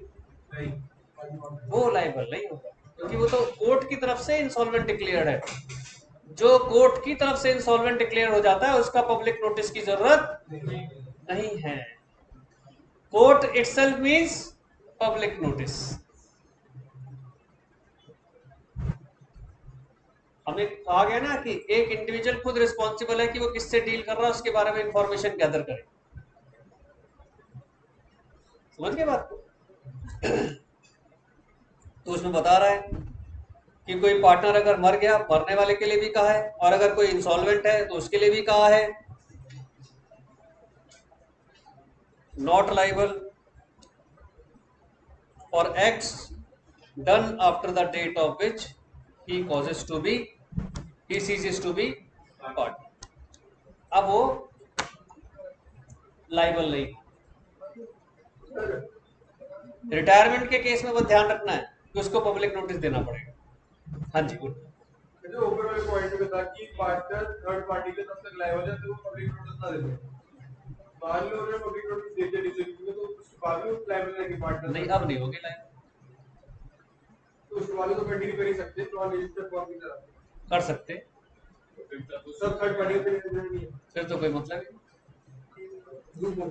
मैंने अभी क्या कहा, when you are dealing with someone, this is your primary duty कि you know about him। मेरी ड्यूटी नहीं है कि मैं अब आपको बताऊं कि भाई देखो मैं चोर हूं, ध्यान रखना। This is not my duty, this is your duty to know about me. समझ रहे बात को?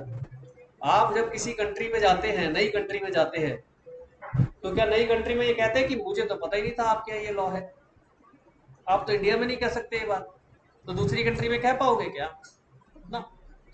आपको प्रिज्यूम्ड है कि आप जब घुसे हो तो पढ़कर घुसे हो, सारी नॉलेज लेकर घुसे हो, और नॉलेज लेकर नहीं घुसे तो पहले लॉयर के पास जाओ, सारी नॉलेज गेन करो, उसके बाद आगे डीलिंग करो। है ना ये पॉइंट? कुछ एक जगह तो जरा एब्सर्ड से कॉन्सेप्ट्स हैं। वो पीछे हो रहा था ना कि वो अफगानिस्तान में उसने कहा कि भाई मैं आपको इंटरव्यू नहीं दूंगा क्योंकि पहले आप बुर्का पहन कर आओ। अभी अभी हुआ है जो ईरान के, जो भी क्या होता है ईरान में, किंग होता है, कौन होता है, जो भी होता है, प्रेसिडेंट है, जो भी था, प्रेसिडेंट होता है शायद, तो उसने मना कर दिया। कहाँ पर? यूएस में। यूएस में उसका इंटरव्यू था, उसने मना कर दिया। तो उसने कहा एंकर ने कि this is US mister president and you can't force me कि मैं बुर्का पहन कर आऊँ। तो कहते जब मेरे यहाँ आए थे तब तो आपने बुर्का पहना था। कहते वो आपकी कंट्री है, आपकी कंट्री में जब था तो हमने पहना, क्योंकि वहाँ रूल है। इस कंट्री में रूल नहीं है तो हम नहीं पहने। तो एज पर लॉ। ठीक है जी। इसी का सेकंड पॉइंट क्या कह रहा है? Notice may be given by any partner. कोई स्पेसिफाइड नहीं है कि कौन देगा। तो इसी का सेकंड पॉइंट वो लिख लीजिए, notice may be given by any partner. ऊपर था ना, नोटिस देना जरूरी है, नोटिस नहीं दिया तो फंस गए।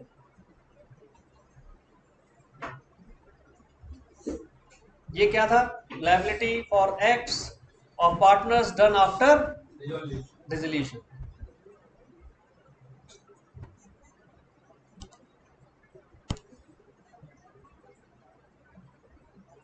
बड़ी जल्दी खत्म हो जाती है।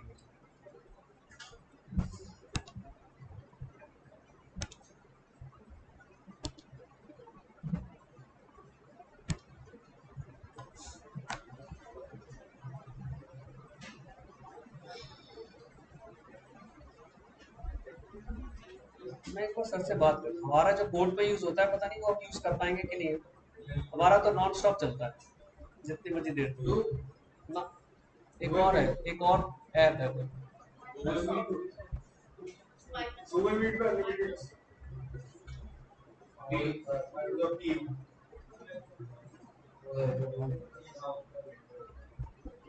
हो सकता है वो हमारी कोर्ट का ना बनाया हुआ हो। व्हाट्सएप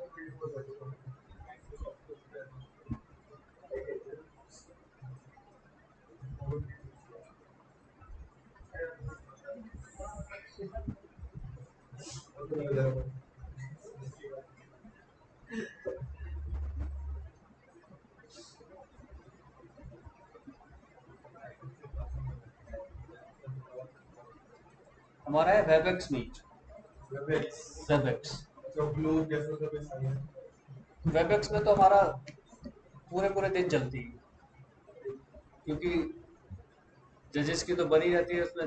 एक एडवोकेट हटता है, दूसरा जुड़ जाता है, दूसरा हटता है, तीसरा जुड़ जाता है, कंटिन्यूस चलती रहती है। सुबह 10 बजे स्टार्ट होकर टिल 3 ओ क्लॉक 4 ओ क्लॉक तक। बीच में बस वो लंच टाइम का जो ब्रेक आता है वो ब्रेक आता है, कंटिन्यूस चलती है। और उसमें ऐसा भी नहीं, फेस टू फेस भी हो रहा होता है, और एक साथ कई लोग जुड़े हुए होते हैं। जितने केसेस है सबके वकील जुड़ जाते हैं।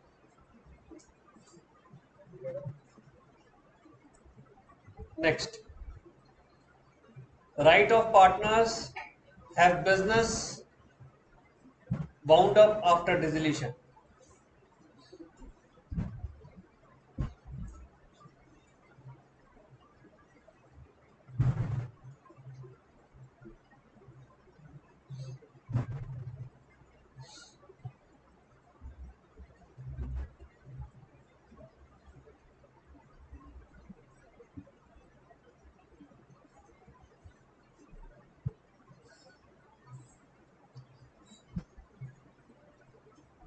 तो लिखो इसमें,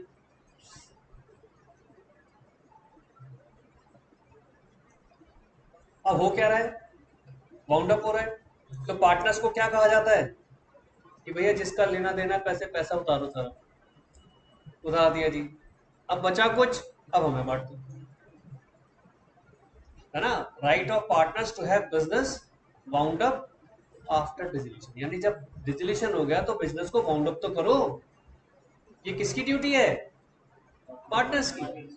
तो लिखो, इसमें लिख लीजिए, partners must follow the process of wound up. Partner must follow the process of wound up after dissolution. Dissolution के बाद ही तो होगा, और ये मस्ट है, ये करना पड़ेगा उनको, ड्यूटी है ये, राइट्स भी है उनकी, ड्यूटी भी है ये।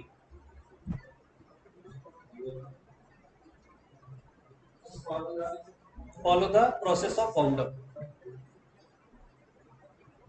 क्या है प्रोसेस वैसे बताओ, आपने डिसोल्यूशन पढ़ा है तो वाउंड अप कर, सारे डेट्स पे ऑफ करो, अगर उसके बाद कोई सरप्लस बचता है तो वो पार्टनर्स में आपस में डिवाइड करो, ठीक है, यही है प्रोसेस। देखो सी नेक्स्ट, ये 46 था, अब 47 आ रहा है। Continuing authority of partners for purpose of winding up, continuous authority of partners for purpose of winding up.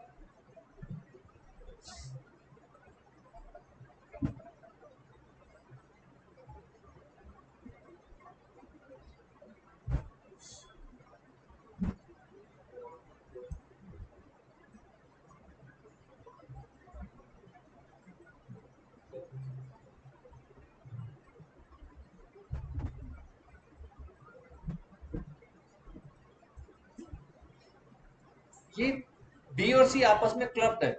B में क्या कहा कि प्रोसेस फॉलो करो, और सी क्या कह रहा है, कंटिन्यूइंग अथॉरिटी।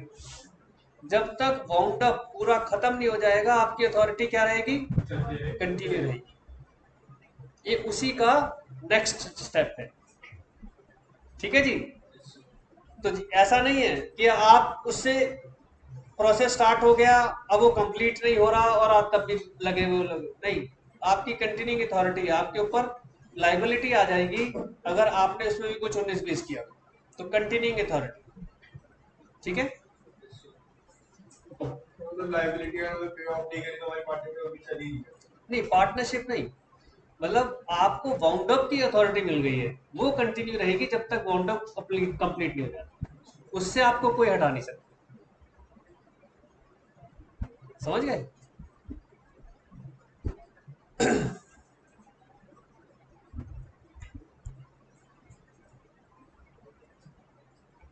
अब जैसे एक एग्जांपल ले रहा है इंसॉल्वेंट पार्टनर का, क्या उसके पास अथॉरिटी आ जाएगी वाउंड अप की। इंसॉल्वेंट पार्टनर तो पहली साइड हो चुका, उसको तो अलाउ ही नहीं करेंगे क्योंकि उसके ऊपर तो रिस्ट्रिक्शन लग गई है। तो बाकी पार्टनर्स की बात हो रही है, तो उसने वो समझाया है कि प्रोवाइडेड दैट कि पार्टनर इंसॉल्वेंट डिक्लेयर ना हो जाए, तो इंसॉल्वेंट पार्टनर तो उसमें इंटरफेयर कर ही नहीं पाएगा। आ जाओ जी, नेक्स्ट लिखो, mode of settlement of partnership accounts. Mode of settlement of partnership accounts, section 48।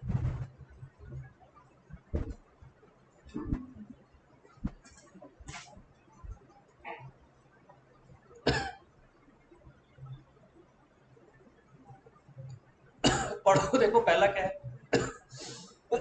कैसे करते थे डिसोल्यूशन, याद है? पहले वो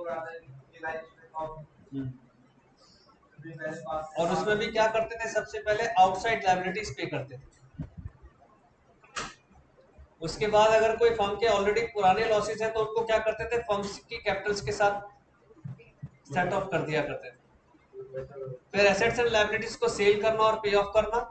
उसके बाद अगर कोई लॉस हुआ तो उस लॉस को भी कौन सेट ऑफ करता था, पार्टनर्स आपस, तब जाकर वो सेटलमेंट होती है। तो देखो क्या लिख रहा है, losses including deficiencies of capital shall be first out of set off out of profits। पहले यही करते थे हम लोग। नेक्स्ट आउट ऑफ कैपिटल, पहले प्रॉफिट से सेटल करेंगे, प्रॉफिट भी पूरा नहीं बैठ रहा, पार्टनर्स के प्रॉफिट से मतलब रिजर्व्स होते थे। Lastly if necessary by partners individually in proportion to which they are entitled to share profits. Last में जो लॉस होता था, वो लॉस को अपने रेशो में तो शेयर करते थे। ये तो फर्स्ट। सेकंड क्या कह रहा है, ये तो लॉसेस की बात हो गई सारी। दूसरी तरफ क्या है हमारे पास, assets. Assets of the firm, including any sums contributed by the partners to make up deficiencies of capital, must be applied in the following manner and order। अब जो एसेट से पैसा निकल कर आएगा, उस पैसे से हम क्या करेंगे, पहले थर्ड पार्टी डेट्स पे करेंगे, फिर क्या करेंगे, पेइंग ईच पार्टनर्स रिटेबल। अगर पार्टनर्स का लोन है तो वो भी तो पे होता था, रेटेबल मतलब एक रेट में जो भी रेट होगा। फिर in paying each partners rateably what is due to him on account of capital, पहले due to him from capital, फिर ऑन अकाउंट ऑफ कैपिटल। उसके बाद भी अगर कुछ रेजिड्यू है तो क्या होगा, वो पार्टनर से आपस में बढ़ जाएगा, sharing ratio, profit sharing ratio. बिल्कुल ठीक, ये आप इसमें मार्क कर लो। ये थोड़ा सा बुक से आपने 2 बार पढ़ना है और अच्छा हो जाएगा, इजी है, कोई ज्यादा पढ़ा नहीं। एक एग्जाम्पल इसका पढ़ते हैं, उससे काफी हद तक क्लियर हो जाएगा। जरा पढ़ो, जरा पढ़ो आप। अच्छा आपका अच्छा पढ़ो।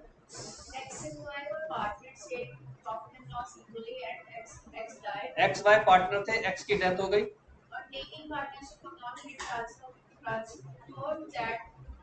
ट्रांसपायर्ड मतलब पता चला,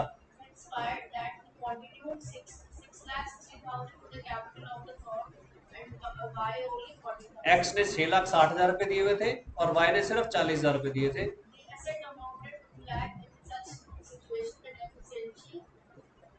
एसेट सिर्फ 2 लाख रुपए की है, लाइबिलिटी कितने रुपए की दिख रही है, 7 लाख रुपए की। देखो ध्यान से, 7 लाख रुपए की लाइबिलिटी, एसेट्स कितने रुपए की, तो इसका मतलब दूसरी तरफ क्या होगा, पीएनएल अकाउंट का डेबिट बैलेंस। 5 लाख की लायबिलिटी, क्या कह रहा हूँ, 5 लाख की लायबिलिटी, 2 लाख का एसेट, 7 लाख की एसेट। 5 लाख की लायबिलिटी मतलब एसेट आपकी 2 लाख की है, हाँ, कैपिटल 7 लाख की है, तो वही तो कह रहा हूँ मैं। 5 लाख की लायबिलिटी कैसे भाई, asset plus liability equal to capital, यही होता है फॉर्मूला। नहीं liability plus capital equal to asset. सारे हाँ भी मिला रहे हो, बड़े बढ़िया हो यार, कॉमर्स स्टूडेंट्स हो, 2 साल से अकाउंट्स पढ़कर आ रहे हो और उसकी हाँ में हाँ मिला रहे हो। उसने तुरंत हाँ। अरे राम, सिंपल सा अभी मैंने बोला है, जब भी सुन रहे हो कि पीएनएल डेबिट बैलेंस, वो एसेट साइड में पीएनएल डेबिट बैलेंस ही तो हो गया। क्या था फॉर्मूला बताइएगा अरे capital plus liability is equal to assets होता है बेटा। अब इसमें वाइस वर्सा जो मर्जी गेम खेल लो कि assets minus liabilities equal to capital खेल लो या assets minus capital equal to liabilities खेल लो, कुछ भी खेल लो। Actual formula is capital plus liabilities equal to assets. कोई नहीं, कंफ्यूजन हो जाता है कभी कभी। हमारे 5 लाख के लॉस चल रहे हैं, would have to be shared equally by, क्योंकि रेशो क्या थी, इक्वल। इससे कोई मतलब ही नहीं कि भैया तेरे 6,60,000 और मेरे 40,000, ये समझाने की कोशिश कर रहा है। सब कुछ प्रोपोर्शनेटली चलेगा। जो भी पीएसआर कहेगी, आपने भी एक वर्ड यूज किया पीएसआर, इसका लास्ट पॉइंट देखो, payment of firm debts and separate dates.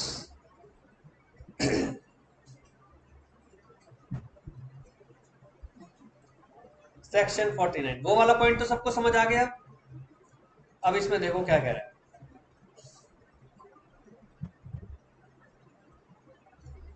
where there are joint debts due from the firm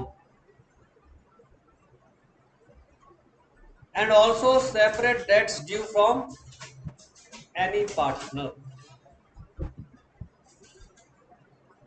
joint debt है जहां पर पूरी फर्म लाइबल है, और कोई इंडिविजुअल डेट्स हैं जो सिर्फ कोई पार्टनर लाइबल है। कभी कभी पार्टनर हामी भर देता है ना कि वो अच्छा उसकी चिंता मत करो, दैट आई विल पे। जब उसने गारंटी दे दी तो वो डेट्स किसके फेवर में चली गई, वो एक पार्टनर देखता है। अदरवाइज जो लायबिलिटी है वो जॉइंट होती है। इसके बारे में पढ़ना है कि जहां जॉइंट डेट्स है और जहां पर सेपरेट डेट्स है उनके बारे में पढ़ना है। First point, the property of the firm shall be applied in the first instance in payment of the debts। हम भी तो यही करते थे पहले। जो फर्म का जो लायबिलिटी होती थी सबसे पहले वो पे होती थी, याद करो। फर्म की लायबिलिटी डालते थे किसमें, रियलाइजेशन अकाउंट क्रेडिट साइड, और सबसे पहले उसको पे करते थे फुल। अगर कुछ नहीं मेंशन तो क्या करेंगे, फुल। और अगर किसी पार्टनर ने लोन दिया होता था तो उसके लोन को कहाँ ट्रांसफर करते थे, कैपिटल अकाउंट में ट्रांसफर करते थे ना, उसके इंडिविजुअल कैपिटल अकाउंट में। यही तो है जॉइंट डेट्स और सेपरेट डेट्स, समझ गए। जॉइंट डेट हो गया पूरी फर्म का, सेपरेट डेट हो गया जो फर्म एक सिंपल एक किसी पार्टनर का है। तो ऐसे केस में क्या होगा, पहले जॉइंट डेट पे होगा, उसके बाद पार्टनर का डेट। तो क्या भी रहा है, the property of the firm shall be applied in the first instance in payment of debts of the firm. जो भी फर्म की जो एसेट्स है वो उसमें अप्लाई हो जाएंगी। And if there is any surplus, उसके बाद भी अगर पैसा बचा है, then the share of each partner shall be applied to the payment of his separate debts। यही तो करते थे, और paid to him। Second, the separate property of any partner। घर में घुस गया वो हमारे, separate property of any partner shall be applied first in the payment of the separate debts। वो सेपरेट डेट्स में ही कंज्यूम हो जाएंगी अगर कोई सेपरेट एसेट्स है तो। And surplus if in the payment of debts of the,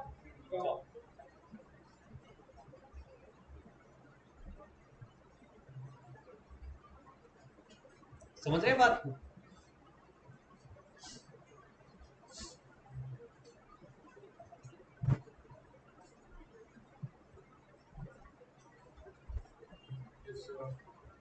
separate asset से पहले सेपरेट लायबिलिटी पे होगी, उससे बच गया तो फर्म की लायबिलिटी, फर्म के डेट्स। ये सिंपल सा जॉइंट डेट और सेपरेट डेट्स। ठीक है जी, इसको वाइंड अप करते हैं।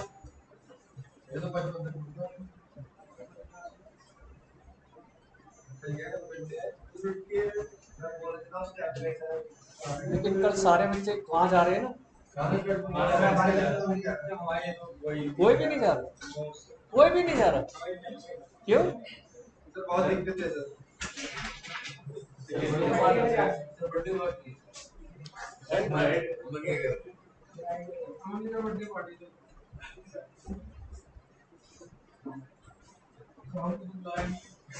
मेरा भी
मैंने लॉजिक लगाया था लेकिन 4 से 5 क्वेश्चन उससे ज्यादा आ ही नहीं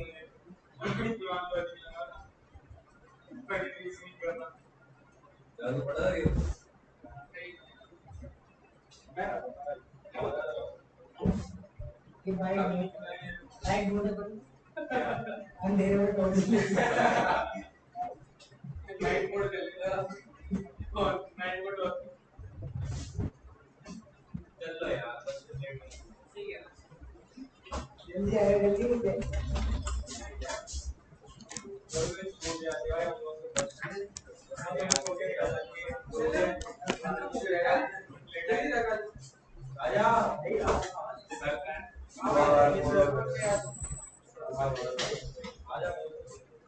चल रहा है इतना भी हो गया बस यार दूसरा टॉपिक तो स्टार्ट हो गया मैं तो भी और टाइम देगा मैं भाई पागल है बैठ गया पागल है यार अच्छा कैसे पढ़ाएंगे नहीं मेरी उम्र भी नहीं पड़ती जिस कहना स्कैन तो मिलेगा और वो किसका अकाउंट का एक बार में तो एक्स्ट्रा दे दो एक बार में एक्स्ट्रा वो हम होता है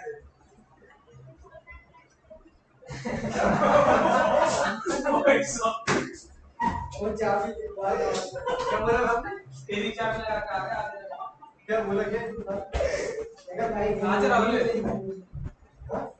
भाई घर जा लिया भाई तो घर तो जा गया यार सिंगल जा रहा है तुम करा दिया देखो अगर तो बस में आना सबने ले लिए ना और ऐसे बता देना गलत भी आ रही है लेकिन कभी वैसे भी आ रही है क्या मेरे हाँ मुझे दे देना भी दे दो बाय सर बाय बेटा बाय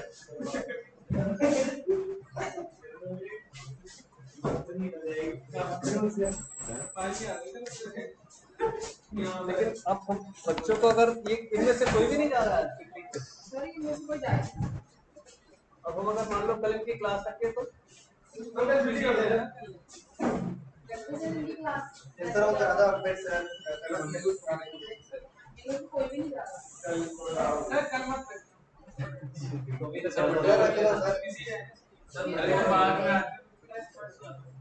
सर ये जाएगा तो मांगी तो आई है नहीं भाई नहीं आ पाएंगे तू क्या क्यों जाता है बिल्कुल शाम की है वहां पर क्या करना होता है as a student you know student को अपनी पढ़ाई करनी चाहिए स्टूडेंट का चर्च ये है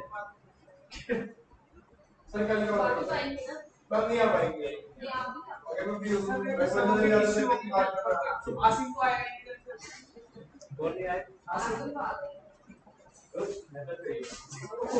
ये कहां जाएगा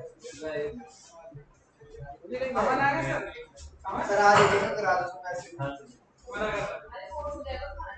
सर करा दो टाइम के और इसमें लगभग तो चले जाता ये ठीक है सर ज्ञान है सर ये और लेकिन रिकॉर्डिंग वीडियो हां सर रिकॉर्डिंग नहीं सर नहीं हो रहा सर बाकी रिकॉर्डिंग का बात नहीं वो मैं चाहता हूं फेस टू फेस हो ना रिकॉर्डिंग तो इतना सारा सर कल सेकंड सर इसी पे हां ठीक है ना चलो सर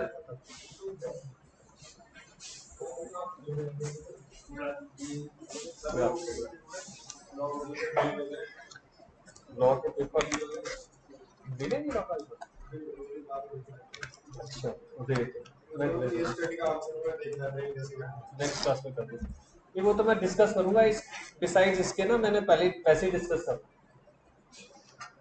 अभी तो टेस्ट था कि तुम बात टेस्ट वाली अभी वो तो एक था कि आपको याद कराना है अभी तो क्वेश्चन जो बनेंगे एज पर टेस्ट जो हमारे 10 इयर्स में आए हुए हैं उसके अकॉर्डिंग करेंगे, ठीक है।